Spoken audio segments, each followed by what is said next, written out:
Yes, I'm ready. No, I'm not in my office, but that's all right.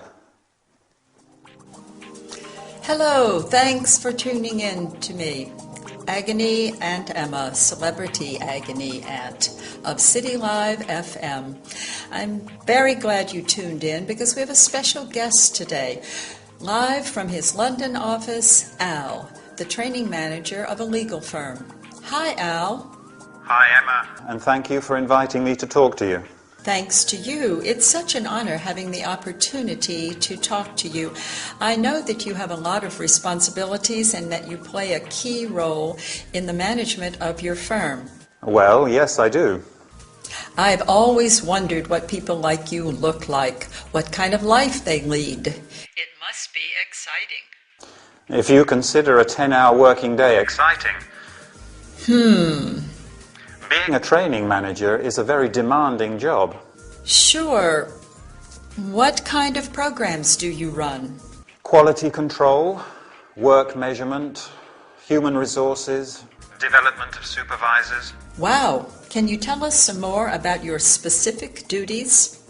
I have to evaluate and recommend strategies to meet objectives. I also coordinate the development of training materials and evaluate the effectiveness of our training programs. Evaluation criteria?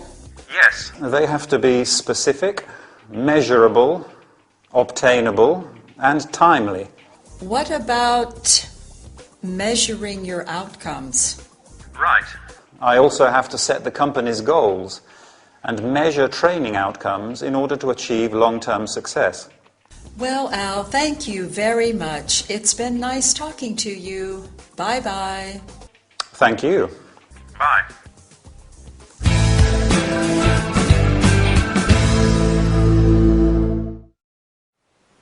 Welcome back, everybody. Ready for a business training session? I hope so. In fact, we are going to talk about a very important aspect of every successful business: training programs. We are going to learn about terms and verbs related to training and company management. Emma is interviewing Al, training manager of a law firm. As you have heard, Al deals with training programs. Training is the process of preparing staff for the skills needed for a particular job. The first question Emma asks is, what kind of programs do you run? A program is a series of steps to carry out or objectives to achieve. You can run, carry out, and offer a program. The programs are, do you remember? Quality control, work measurement, human resources, and development of supervisors. Then Emma asks, can you tell us some more about your specific duties? A duty is something that you have to do because it's part of your job. Al answers that he evaluates and recommends strategies to meet objectives. An objective, or aim, is something that you plan to do or achieve. You can meet or achieve an objective. Al has also to coordinate the development of training materials and evaluate the effectiveness of training programs. You can say training materials, training programs, or training courses. Training can be intensive, high quality, individual, etc. Can you remember what evaluation criteria are? Let me help you. They have to be specific, measurable, obtainable, and timely. In other words, They have to be precise, easy to measure and obtain, and they have to happen at the right time. Finally, Al says, I have to set the company's goals and measure training outcomes in order to achieve long-term success. A goal is an aim or purpose. An outcome is a result or effect of an action. You can set, have, and establish a goal and achieve, have, and enjoy success. For example, you have set the goal of learning English, and I am sure you will achieve huge success. That's all we have time for today. Keep practicing your English, and I'll see you next time for another workout. Bye.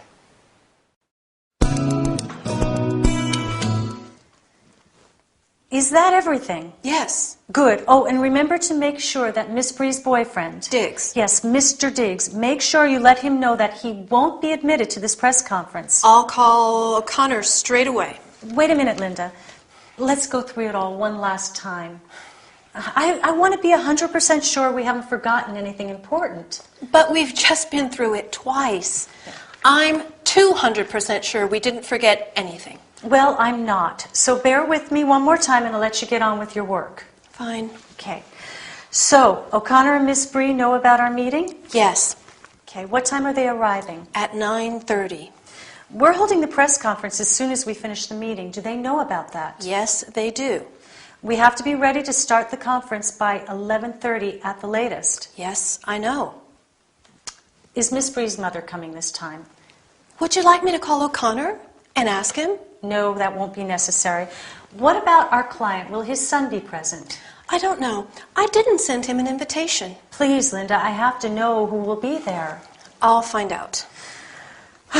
Is everything arranged for the buffet after the conference? Yes. I booked the catering company 2 weeks ago. I called them yesterday and confirmed everything. Okay, what time are they arriving? At around 10. What else? That's it. Are we forgetting anything? No, we've double-checked, even triple-checked everything. Ah, I almost forgot. A few journalists are interviewing Bree and Peterson after the conference. Now, we should arrange for them to have 2 rooms where they can hold the interviews. I did that yesterday. I'll let you get that. Hello, Miranda Cunningham speaking.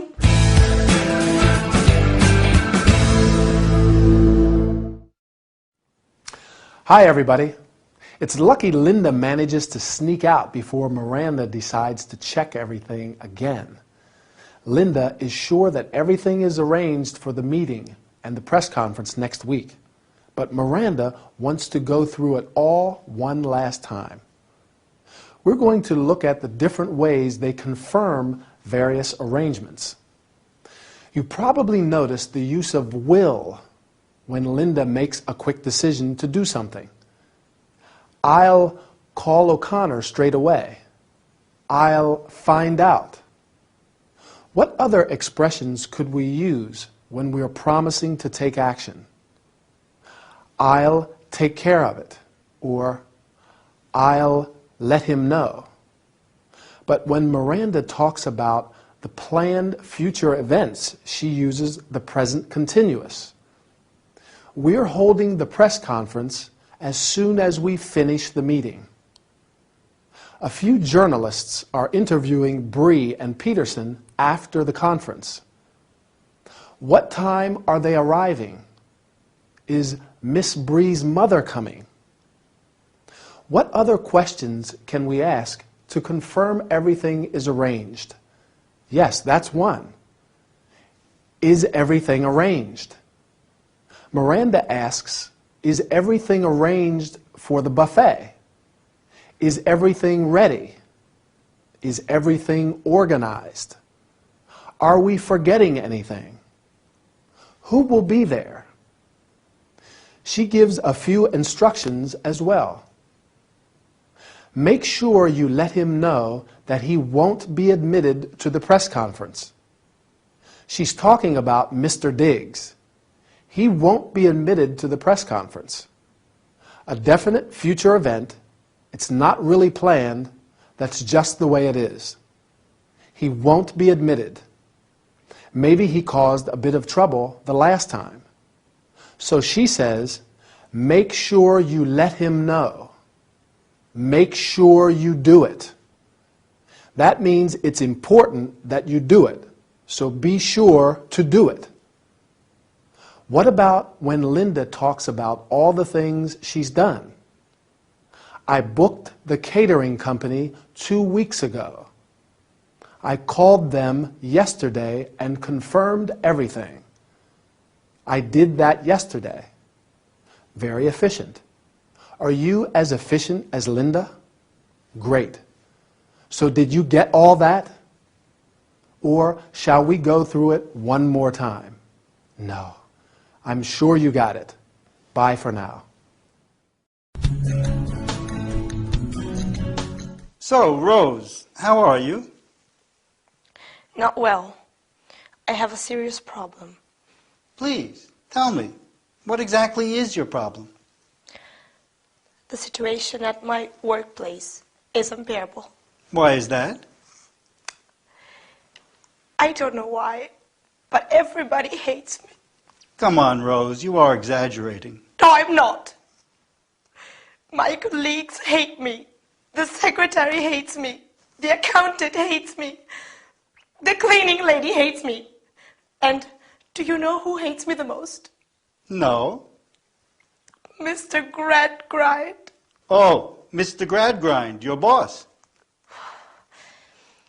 You should see what dirty looks he gives me. Sometimes I think he would like to kill me. I understand, Rose. The problem is probably not as serious as you think. You could try being more flexible. That can be useful, but not with them. You could listen to them more carefully. Maybe there is just a misunderstanding. The problem is that they don't even talk to me. You could do something nice. I don't know. Buy flowers for the secretary. And the cleaning lady, a bottle of wine for your colleagues. That might be a good idea, but I'm not keen on doing such things. You could invite them to your place for dinner sometime. No way. I'd rather find another job. I'm afraid that this attitude won't help you to solve your problem. Why do you think so?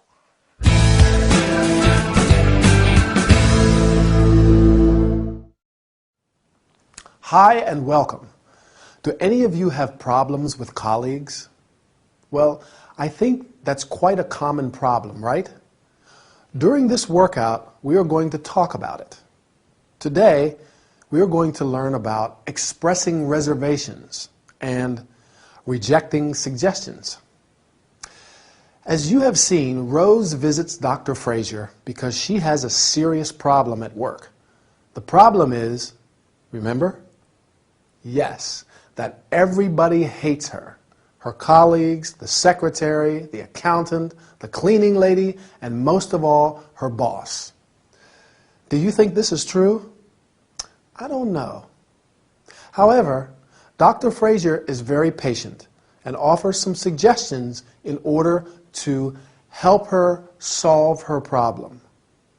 Unfortunately, Rose is very uncooperative.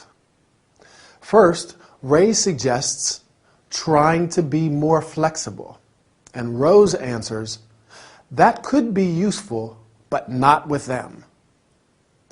You can also say, that is good advice, but, and the problem is that. When Ray suggests to her to make a kind gesture, like buying flowers for the secretary, Rose rejects his suggestions. Can you remember what she says? I will help you. I am not keen on doing such things. Keen means very interested, desirous to do something. For example, They were keen to start work, and he's keen on martial arts. Ray makes some other suggestions, and Rose replies, "No way," an expression used to tell someone that something is out of the question. And "I'd rather find another job," meaning that she would prefer to find another job instead of following Ray's advice.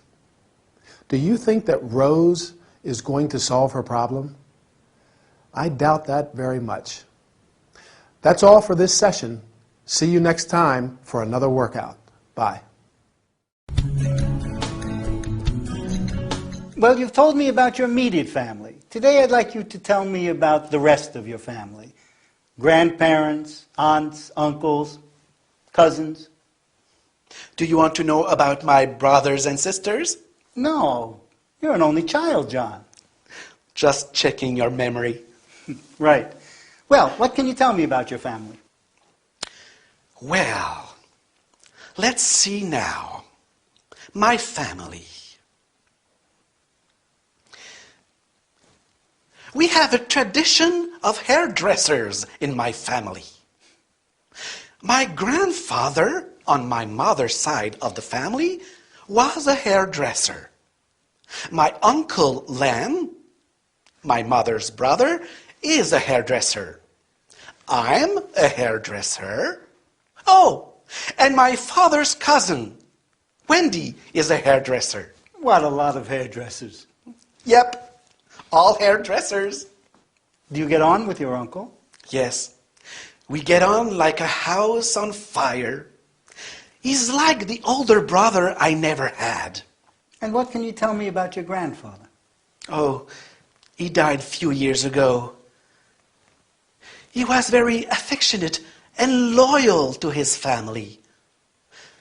You know, he met my grandmother when they were teenagers, and they were inseparable from that day on. She was his lifelong companion. Nice that. Yes. It's hard to find a well-matched couple nowadays. And what about your stepfather? My stepfather? Your mother's husband. Oh, I don't think of him as a stepfather. I just call him Donald or Don. What can you tell me about Donald? He's a hairdresser too. Oh. Like I said, all hairdressers.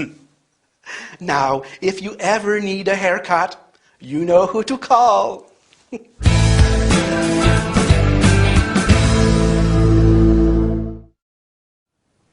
Hi there. I lost count of how many hairdressers there are in Mr. Little's family. His grandfather, his uncle, his father's cousin, and his stepfather, and of course him. Well, I think this is the perfect opportunity to talk about family. This time we're going to look at all the family members outside the immediate nucleus. So let's say that the immediate family members are the parents, mother and father, and brother and sister. Now the extended family. Let's go in chronological order. We'll start with the older family members first. The grandparents, your mother and father's parents. Your grandfather and grandmother. Going down one generation to your parents' brothers and sisters, your mother or father's brother is your uncle, and your mother or father's sister is your aunt. Do you have any aunts or uncles? I have 2 aunts on my mother's side, my mother's sisters, and an aunt and an uncle on my father's side. And I have a lot of cousins. My cousins are my aunts and uncles' children. I have 5 cousins. I also have 3 nephews and 1 niece. They are my brothers and sisters' children. Mr. Little doesn't have any brothers or sisters, so he doesn't have any nephews or nieces. Do you? I like being an uncle. My little niece Sophie loves me and I play football in the park with my nephews.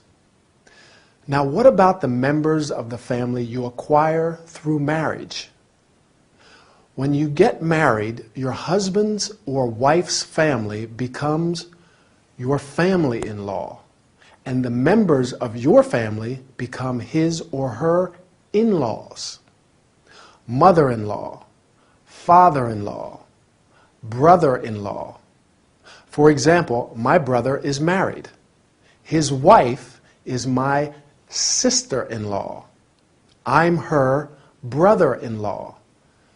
If your parents get married again, the person they marry is your stepfather or stepmother, and their children are your stepbrothers and or stepsisters. Mr. Little's mother has a new husband.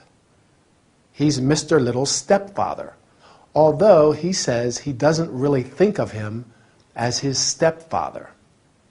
What does he say about his uncle?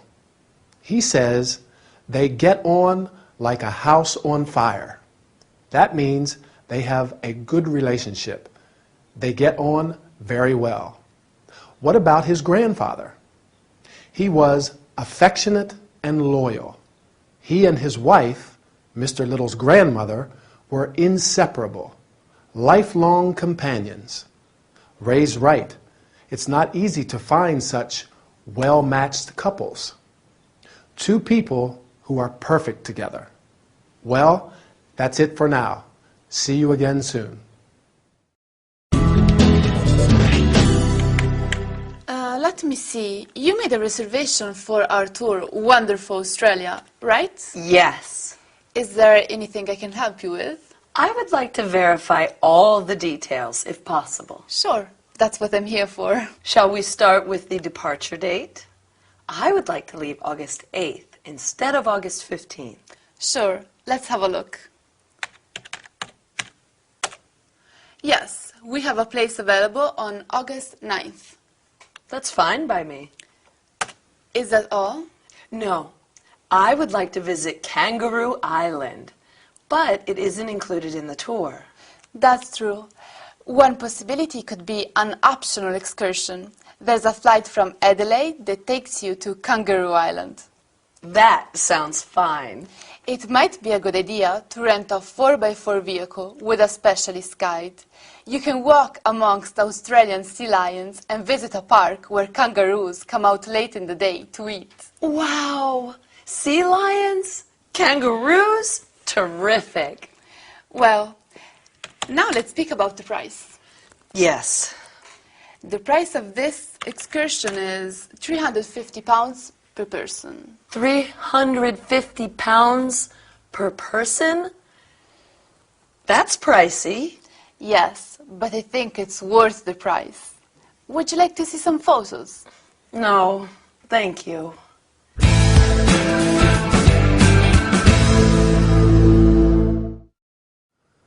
Hi, I am really glad to see you today. It will be a very pleasant workout as we are going to talk about traveling to faraway places.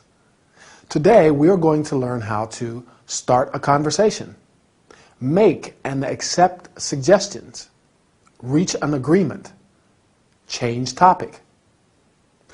Emily has made a reservation for a tour of Australia, but wants to discuss some aspects before departure. She says, I would like to verify all the details. You could also say, I'm here to verify all the details, or I wish to verify all the details. Then she says, shall we start with the departure date? You can also say, let's start with the departure date, or I'd like to discuss the departure date. The travel agent tries to reach an agreement. In order to do that, she says, one possibility could be, you can also say, may I suggest, or you could consider the following options. As you have seen, she offers her an optional excursion to Kangaroo Island, where she'll be able to walk among the sea lions and see the kangaroos. Emily is quite satisfied and accepts the travel agent's suggestions with enthusiasm. Here are the expressions that she uses. That's fine by me. That sounds fine. Terrific. You can also say, that's a good idea. Finally, the travel agent changes topic and says, well, now let's speak about, can you remember what? The price, right. You can also say, let's turn to, and let's talk about. I am sorry, but I have to tell you that the session is over. Bye, and see you soon for our next workout. You know, I went to San Francisco last week. What an amazing city. Really? On vacation? No, for work. A big job, actually. I had to do a photo shoot for a magazine in the bar of a 5-star hotel. Wow! And they flew you all the way to San Francisco to do it. Yes, it was some hotel. The bar was on the top floor with a roof terrace, a great view of the city. How many floors were there? 10. I hope there was an elevator. Yes, not a normal hotel lift. It was like a space capsule with a bellboy, and the reception was in a glass bubble suspended between the ground floor and the first floor. Sounds cool. And the chambermaids were like models. All beautiful girls wearing white catsuits. Wow. I'm sure. Not as beautiful as you, of course. Of course. What is a beautiful, talented girl like you doing in a place like this? What? Would you like to come to Rome with me next week? To Rome? Yes. I'm going to the opening of a Caravaggio exhibition. Why don't you come with me? I could reserve a room for you in the same hotel as me. It's more like a bed and breakfast, guest house really. But there is room service, a buffet breakfast, and we can eat out in the evening. I know some great restaurants. Hold it. Why should I go to Rome with you? Why not? Because I don't know you, for one. You can get to know me, and I'd like a general outsider's perspective on the exhibition. Outsider? Outside the world of art. Actually, I studied history of art at university. Thanks for the invite, but I'm busy next week. All week.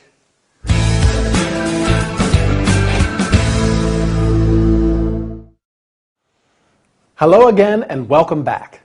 I don't think Archie got the reaction he expected from Emily. She was a little offended by his invitation, or invite, as she calls it. But let's get started with our training session. How does he invite her? Remember? Would you like to come to Rome with me next week? Why don't you come with me? He probably thought he was charming her with all the details about the hotel and the trip, but she turns him down.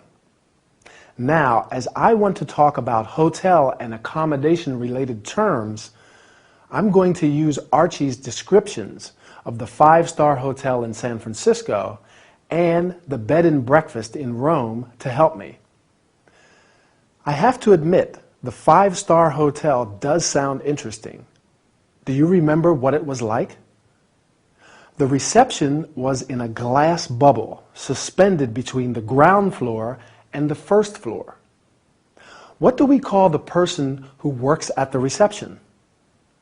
The British term is hotel receptionist, and in the US it's hotel clerk. The person at the door of 5-star hotels is traditionally called the doorman, but door person is more politically correct. In the UK, they say the hall porter. Going back to the hotel in San Francisco, the lift or elevator was like a space capsule with a bellboy.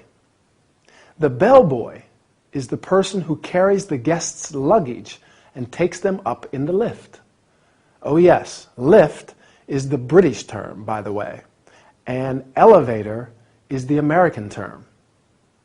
Who else does Archie talk about? The chambermaids, apparently all very beautiful girls. A chambermaid cleans and takes care of the bedrooms in a hotel. Usually, in 5-star hotels, there's also room service and laundry service. Now, the B&B in Rome, where Archie is staying, is probably not as luxurious, but there is room service and a buffet breakfast. As the name suggests, bed and breakfast, the price of the room includes breakfast. We also call this kind of accommodation a guest house. If a hotel has a restaurant, you can often stay there half board or full board. That's when you eat all your meals in the hotel restaurant. I usually like to explore and eat out when I travel, don't you? Or stay in self-catering accommodation. Self-catering means it has a kitchen area where you can cook your own meals and save a bit of money. Eating out all the time is expensive. Well, that's all we have time for, so I'll say goodbye. See you again soon.